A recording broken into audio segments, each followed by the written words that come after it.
Hi there, welcome to Fordeer.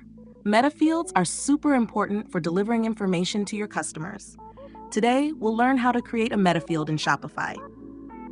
There are basically two steps: creating a metafield definition and adding value to it. First, go to Settings and then Custom Data to create a definition. You'll see a list of Shopify metafield types. We'll use product metafields as an example. Select Add Definition and then fill in the required fields. For example, I'll create a metafield for the date of product. And remember to select the content type that best matches your metafield. Click Save, and you're done creating a new metafield. Now you need to add value to the metafield. Go to Products in Shopify Admin. Choose any product you want, scroll down to Metafields, and add the information for the product.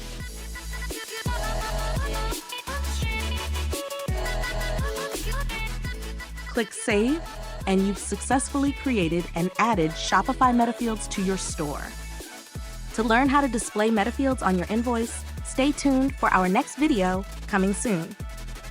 Thanks for watching. See you in the next videos.